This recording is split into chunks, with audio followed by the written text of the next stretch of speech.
Hey everybody, this is Jim the Tabletop Engineer and welcome to a new playthrough video. I am at Jeff Con in Charlotte, North Carolina for the next few days. And while I'll be playing a lot of games with other players, I brought along a number of games that I can play solo that I haven't either played yet or I've played them and want to do a video on them. And so for the next, I don't know, 3 or 4 or 5 sessions, I'm going to be doing some solo games. And the first one I want to show you is this one right here. It's called Escape the Dark Castle. And this game's been out for a little while. This is the fantasy version. There's a version called Escape the Dark Sector, which is a science fiction version of the game. The games play very similar. There are some subtle differences because you're dealing with science fiction weaponry versus, fantasy. But I want to go ahead and play through a game of this. This game can be played solo up to 4 players. And as I mentioned, there are expansions for this and Dark Sector.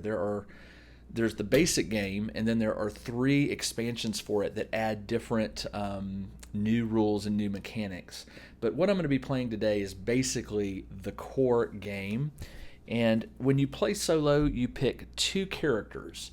I'm going to be playing the Abbot and the Miller for this game right here. Sorry for the glare. Hotel rooms are not exactly conducive for filming. I'm going to be playing the Abbot and the Miller. They both start with 18 health, and I have these little trackers with the little skulls to mark their health. The game, excuse me, the game is very easy to set up and can be played in like 10 or 15 minutes. This is the item deck right here. I'm just going to give it a good shuffle. This deck is used completely. You don't pull out any cards on this. You just shuffle it up. And anytime you are in combat and you win the combat, you get to pull 1 card, and you can choose which player. And if you're playing with multiple players, the players can debate upon who gets the item in question. For me, I'm just gonna choose Abbott or Miller. So I'll put these over to the side for now. The way the game plays is it's told like a story. These are called the chapter cards. The core game comes with 45 of them. And what you're going to do, if you can shuffle these right, you're going to draw 15 of these, 15 cards, and that is going to make up the story of your attempt at escaping the Dark Castle. Now the expansions, the 3 expansions, provide additional chapter cards. They also tell their own story. So in each of the expansions, you get 15 cards. You can play just that expansion by playing with those 15 cards. And then once you're done, you can mix those into this deck just to increase the size of the game. So what I'm going to do is I'm just going to alternate here. 1, 2, 3, 5, 6, 7, 8, 9, 10, 11, 12, 14, 15, 16, 17, 18, 19, 20, 22, 23, 24, 25, 26, 27, 28, 29, 30. You put the rest of the cards away and you pick 1 deck of 15. I'm going to do this one right here. So these will go away. This is going to make up the story right here. Don't look at these. They're randomized. You can shuffle them again if you like, however you want to do it. Now, the core game comes with it comes with one starting card that you put on top. With the expansions that I have 2 of the expansions. I've taken the starting card and I'm just going to shuffle these up real fast and pick one. These just give a little different flavor of where you are starting in the castle and why. So I'm going to put that one there, put the rest of them away. And then the last thing is the core game comes with 3 cards that are your boss monster. And then I've added the 6 from the other expansions. I'm just going to shuffle these up, and you can play these, like I said, you can play the expansions as is. They each come with their own special boss or bosses, but I'm going to choose one randomly, this one, and you put it on the bottom of the deck, and the rest go away. And this makes your story right here that you're going to play through. Now, each character has their own die. Like this one right here, if you can see, it says Miller on it. And this one says Abbott. there are 6 characters that come in the core set, and then additional expansions have additional characters. Each character comes with its own character die, and they have their own strengths and weaknesses. So observation, might, and I can't remember what that one is. I'll have to look it up. But they all come with 3 stats, and one. All right, so the star is wisdom, the eye is cunning, and the fist is might. And so depending on the character you choose, some of them will have, like, this is double wisdom or double cunning, double might. And the abbot, for example, has double wisdom and double might. So they're similar, but there are some subtle differences. And then for each character or each player, when you're playing one person, you can pick 2 characters. But if there were a 4-player game, for each character or each player, you're going to have one of these black dice, which you're going to roll at various times. And we'll just go ahead and play it, and I'll show you how this works. So this one says turn over to begin, and you're supposed to read aloud the text to the players, which it really is interesting how it tells a story. So it says, after years of incarceration in the depths of the dark castle, you finally break free of your cell. In a small stone room adjoining the cell block stands an old wooden chest. The lock is open. Draw an item card per player. Okay, so I told you that you could only draw an item card if you win in combat, but certain cards will tell you to go and do it. So I drew a healing verse and a stale loaf of bread. The stale loaf of bread says discard to restore 2 HP, and the healing verses says whenever you roll a double, you may restore 1 HP to any character. So I don't really have a choice here. Each character can carry 2 items max, unless the card says it's two-handed, which means you can only carry 1. So I'm going to give the abbot the healing verse, and I'm going to give the miller the bread. That just seems the miller should have the bread, right?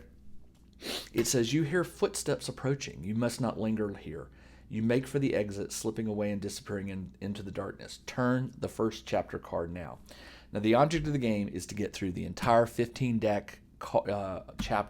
chapters, and then defeat the boss monster. So let's keep going. Oh, it looks like you interrupt a beast man devouring a fresh kill. He raises his head, sinew dangling from his gore-smeared mouth, then charges. All right, so for cards, it's going to tell you how many dice to place. So this tells me I need to place a fist. I don't know if you can see this. A fist, a cunning, which is the eyeball, and then I need 2 more dice, because this symbol right here means per character. So you're going to roll 1 random die for each character. So let me get 2 more real quick. Sorry. All right. So I've placed the cunning and the might, and then I'm going to roll these 2, and I got a wisdom and another cunning. So these go on the card.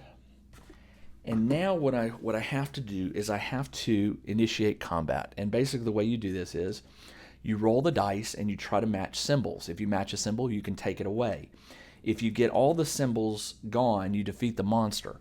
At the end of your attack phase, if any are left, the monster attacks you, and it does damage that's down in the corner here. And in this case, it's a 2. So they will lose 2 hit points each if I don't manage to get all 4 of these off.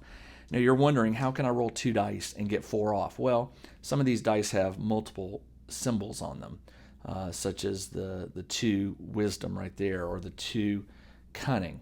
Now a shield will always be around any of the doubles.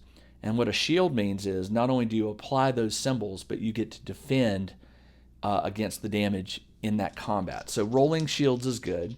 So let me roll the abbot and the miller. And I rolled a wisdom and a might. So unfortunately I didn't roll any shields. So this die will go away. This die will go away, leaving me with 2 of the cunning. Now, because these are left, it is now this creature's turn to attack. I have no way to defend, so each hero loses 2 hit points. So they're down to 16. When you start with 2 heroes or 2 characters, they have 18 hit points. If you're playing a 3-person game or 3-character game, they start with 14. And if you're playing a 4-player game, they start with 12. All right, so now the combat has to go again. So I roll my dice again, and what I'm looking for is is eyeballs, cunning, and I got it. So I got the double cunning. So these go away, and I defeated that monster. Now because I defeated, I get to draw a card from the item deck. I got another stale loaf of bread. So here's what I'm going to do. It says I can discard to restore 2 HP. So I'm going to go ahead and do it. Might as well keep their HP up. I'll discard the stale loaf of bread and keep them healthy. And this goes to a discard pile. They won't come back into the game. So now it's time to turn the next chapter card. This passageway leads to a set of old stone steps. They descend into a flooded cave. The water is murky, but a dim light is visible some distance below. You take a deep breath and dive, kicking towards the light. Each player must try to roll a double in one attempt. For each player, if you make a success, you make it through, surfacing on the other side. A failure, you flounder, lose 1 HP, and try again. If you have not succeeded after 3 attempts, you make it through, breathless and exhausted. All right, so the abbot is this die. He needs to roll a double, and I did, so he made it through. The miller did not, so the miller loses a hit point and must try again. So this is attempt number 2, and I did not, so he loses another hit point. And the third and final attempt, I did not, so he lost 3 hit points and he made it through. All right, let's keep going. Next chapter card. At the end of this winding passage, a wooden chest covered in cobwebs is protected by a gauntlet of vicious-looking traps. As a group, choose one option. By the way, the one thing I'm forgetting, I always have to choose one character to be first when you flip the deck. Right now, what I'm going to do is I'm going to make that the default, which will be the abbot. So the abbot went through. So sometimes the card will say the first character to go through has to do something. So in this case, it's as a group. As a group, I can choose to move on, ignore the chest, and then move on to the next chapter card. I can risk it. I can nominate a player to try and retrieve items from the chest. They must roll cunning, which is the eyeball, in one attempt, and may try as many times as there are player. For each success, I can draw an item card. For each failure, the nominated player loses 2. Well, my miller has the double-sided cunning. He also has a double-sided fist. But it says you must roll cunning in one attempt. I need to roll this die. They must roll cunning in one attempt. And it's not double. He's got 1, 2, 3, 4 eyeballs. So he's got a 4 out of 6 chance to do this. I think it's worth it to try and get some items. So let's try and do it. 4 out of 6. And I didn't. I rolled a fist. So he failed. He loses 2. 1, 2. He's down to 13 health. I really want to try it again. So I'm going to try it one more time, looking for an eyeball, and I missed it. Oh no, I rolled the wrong one. I rolled the abbot. I'm sorry. I rolled the abbot die. Let me roll the miller die. Let me go back. He was at 15. Why did I do that? I can't believe I did that. The miller. All right, he rolled 1, so he did get it. And it says you may roll this as many times as there are players. So I get to draw an item card. So I got an effervescent evasion. Whenever you would lose HP, discard to lose none. Okay. I'm going to make one more attempt on this. It says because I've got 2 players, so I can do this twice. And I did not get it. And he loses 2 HP. So he's down to 13, but I did get an item. Okay, on failure, he lost 2. So that's the end of it for this. So the next chapter, again, remember I'm nominating the abbot to go first. I've got a creature. With a piercing wail, a hideous creature emerges from the darkness. It drools at the sight of you. As a group, choose one option, then begin combat. I can choose to surround the beast and attack from all sides. However, if I do that, he's going to do 3 damage every time that you fail to defend. Or I can stay together and fight on the move, and he'll only do 2 damage, but I have to get a lot more options on the dice. So I think I'm going to surround the beast, which means I need to get a fist, and then I roll 2 of these because I've got 2 players, 2 eyeballs. All right. So I need a fist and 2 eyeballs. So I'm going to go ahead and roll, and let's see, put this here. So I'm looking for a fist and 2 eyeballs. I got a fist and 1 eyeball, so I did not get it. So he's going to do 3 damage. Whenever you would lose HP, discard this to lose none. So I'm going to choose this so the Miller takes no damage, and the Abbott will take 2. So on my next attempt, I need just 1 eyeball, and I did not get it. I got 3 fists. So each one of them takes 3. 1, 2, 3. 1, 2, 3. Let's try again. I got the eyeball. And this one on the Abbott got the doubles. And the healing says whenever you roll a double, you may restore 1 HP to any character. I'm going to restore that to the Miller. And that is whenever you roll a double, you may. Okay, so I keep the. I don't have to get rid of this because it doesn't say to discard. So that's good to know. So they managed to fight this off, and now I get to draw a card, which is the Fury Shard. Once per round of combat, when you roll a double, you may roll again and apply both results. Okay, nice. I'll give that to the Miller. All right, so the Miller is at 11 hit points, and the Abbott is at 13. Next card. A hooded man approaches. He looks cautiously over his shoulder and whispers, asking if you wish to trade. Each player may choose one option. Discard an item and draw 2 more. Negotiate. Try to roll a double in 1 attempt. On success, your silver tongue pays dividends. You draw an item card.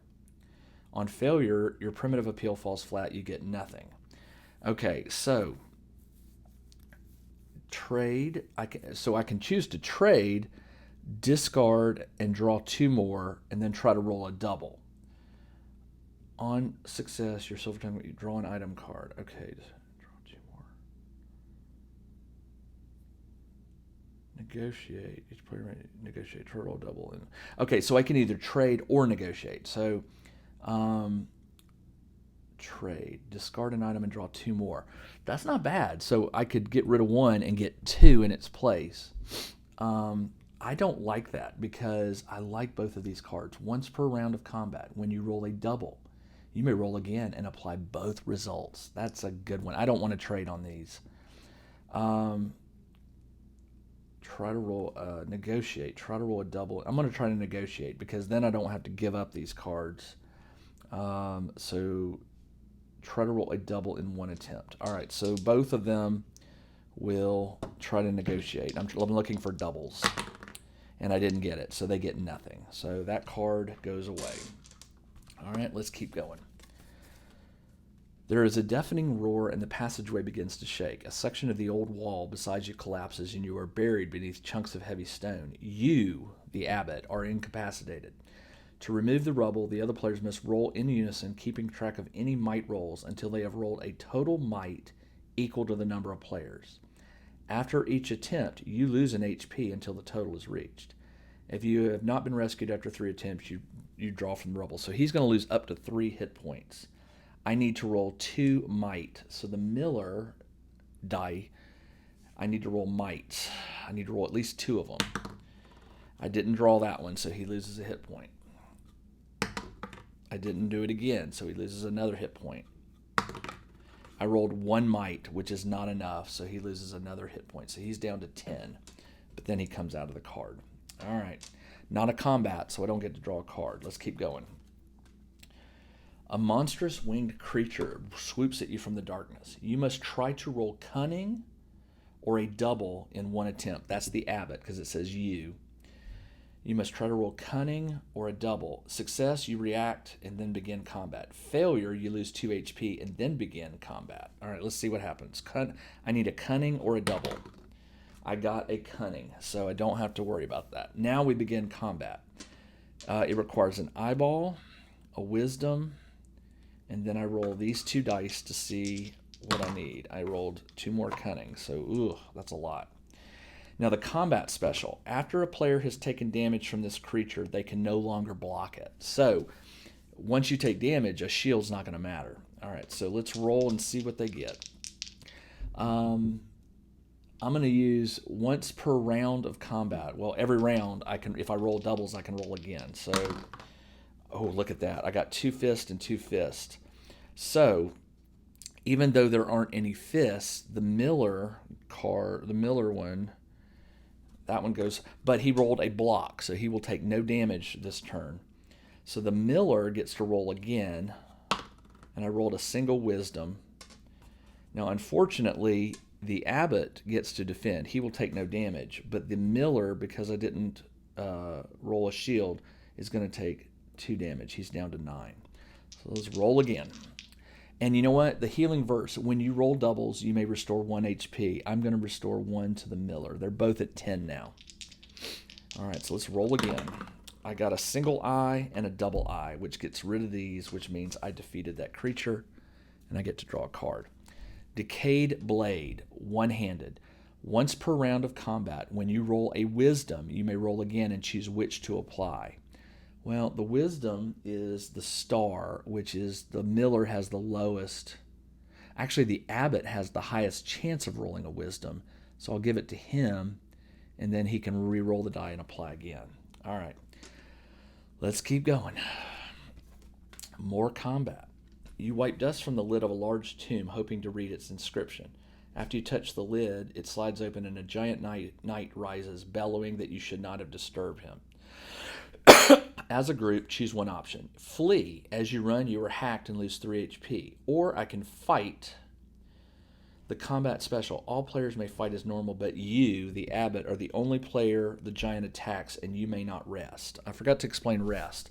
During combat, you can choose one character at any time to rest, and they gain 1 HP. So he cannot rest, but I'm not going to be resting. So I need a star, a wisdom, and I need a might and another one to defeat him. So on my combat, I will roll. I got a might, and I got 2 eyeballs for the Miller, but he got a defend, or shield, so he will defend. I didn't roll a wisdom, so unfortunately the Abbot cannot use that blade. And he didn't roll a double, so he can't restore an HP. So the Miller will take no damage, but the Abbot will take 2. 1, 2. And the Miller takes no damage, so now what I need is 2 wisdom. And I got a wisdom for the Abbot and a shield for the Miller, so he's going to defend again. But the Abbot, it says, when you roll the wisdom, you may roll again and choose which of the 2 results to apply. So I got 2 fists. So I'm going to choose the 2 fists with a shield, which means he'll do no damage this turn. So he attacks, but neither one of them does damage, and now I get to roll again. And this says when you roll a double, because remember I rolled a double fist, you may restore 1 HP. I'm going to put 1 HP back on the Miller. And the Miller says once per round when you roll a double, you may roll again. So I didn't even do that. He rolled the shield with the 2 eyes, so I'm going to roll again and see which one I want. He only got 1 eye, but I'll take the 2 shields. I get to apply both results, so neither one of them take damage. So this turn, I rolled a single wisdom for the Abbot and an eyeball for the Miller. I'm going to choose to re-roll this and choose either 1 wisdom or 1 wisdom. So one of these goes away, and unfortunately they both take damage. 2. 1, 2. 1, 2. The Miller is at 9 and the Abbot is at 6. I really could use a healing potion of some sort. Let's roll again. And I got the double star and the double fist. Now the Abbot says when you roll doubles, actually the Abbot rolled this single, roll doubles, restore an HP, so I'll give him 1 HP. And that's all I can do. So this is defeated. I get to draw a card. Liquid Luck. Discard to reroll your character die, applying the second result. So I'll give that to the Miller. All right, let's keep going. As you pass an ornate mirror in the bedchamber, twisted versions of yourself step through it with murderous intent. You become separated and must fight alone. Each player must roll their die twice and place the corresponding chapter dice in front of them to represent their doppelganger. Place only 1 die for each double rolled. Begin combat. All right, so here's what that means. So I'm going to roll these dice, like for the Abbot. I'm going to roll this, and whatever symbol comes up, he's going to be fighting one of the black die with that. So the abbot is going to get an asterisk and a wisdom, and the miller is going to get a single fist. It says ignore doubles. He got that. So now combat begins. No player can rest until their doppelganger is defeated. Then they may rest or help another player. A player aiding another takes damage as normal and must declare. So, we'll see. And the damage is just 1. All right, so the abbot rolls a fist, which does not match, so he takes 1 health. The miller rolls 2 fists, so he defeats his doppelganger. Now on their turn, they roll. Do I want to assist? Yes, the miller is going to assist. I need a wisdom, and I didn't get it. However, the miller did get the shield, so he takes no damage. The abbot will take 1 because because the miller rolled doubles, he can roll again and apply the result. So I really need a wisdom here, and I didn't get it. I got 2 shields, so he takes no damage, and the abbot does take 1. All right, we'll try again. I did get the wisdom, so he defeats his, and that is combat, so I get to draw a card. Liquid luck. Reroll your character die applying. I'm just gonna discard this because I don't have enough slots and I don't want to give up anything I have. All right, let's keep going. From the darkness, an arrow whistles past your ear. Before you can react, another buries itself in your shoulder and you slump against the wall. You lose 2 HP. Wow, he's down to 3 hit points. Cautiously creeping along the passage, you find a man's body riddled with arrows. There is no sign of the attacker, so you check to see what he has. Draw a card. Partially eaten apple. Discard to restore 1 HP. Well, I don't have... Oh, man. Whenever you roll doubles, you may restore... I'm going to have to get rid of it because these cards are just too good. All right. Up next. Let's keep going. Your spirit is suddenly wrenched from your body. Paralyzed, you can only watch as it drifts above you. You, the abbot, are incapacitated. To restore your corporal balance, the other players must roll, keeping track of any wisdom rolls until they have rolled a total wisdom equal to the number of players. After each attempt, you lose 1 HP unless the total has been reached. All right, so he's disabled, and I need to roll 2 wisdom. 2 wisdom for the miller, and I got the millers right here. If you're not succeeded after 3 times, you're good. All right, so I rolled this, so he loses a hit point. It says once... You know what? I'm going to discard the liquid luck to re-roll that. Discard that to re-roll. So put it back to 3. I got a fist again, so he rolls. He does. All right. I think I may lose this game. The abbot gets down to 0 hit points. All players lose. You can't lose a single player in your game. All right, let's keep going. I got a wisdom, but it's not equal to 2, so he loses 1. I need to roll a wisdom this turn or the game is over. And I got 2 wisdom, right? Nope, 2 cunning. So he dies. Wait a minute, hold on. Once per round of combat, when you roll a double, you may roll again. So I need a wisdom. Come on. And I didn't get it. But I did get a double once per round when you roll a double. You can only do that once. So I lost. And how many cards did I have left in the story deck? 1, 2, 3, 4 before I fought the big bad. And I'm not even going to look at it to see what it was because I like surprises. So that's how the game plays. Unfortunately, I lost. That's disappointing, but that's just the way the game plays. The game is very hard. The rules tell you that you will die a lot. So there you go. This is Escape the Dark Castle. And again, it's a fun game. I've played this probably 3 or 4 times solo, and I have played it with other players. I think it's more fun to play with other players just because there's some strategy that players can... You might not see something that another player sees. But as a solo game, definitely still fun little fast game that you can play. Lots of dice rolling, lots of surprises with the cards. And if you get the expansions, there's a lot of variability to this game. All right, that's all I have for this game. This is Jim the Tabletop Engineer. Thanks for joining me in this playthrough, and I will be back again very shortly with a new solo game to share with you while I'm here at JeffCon. Until then, everybody, take care.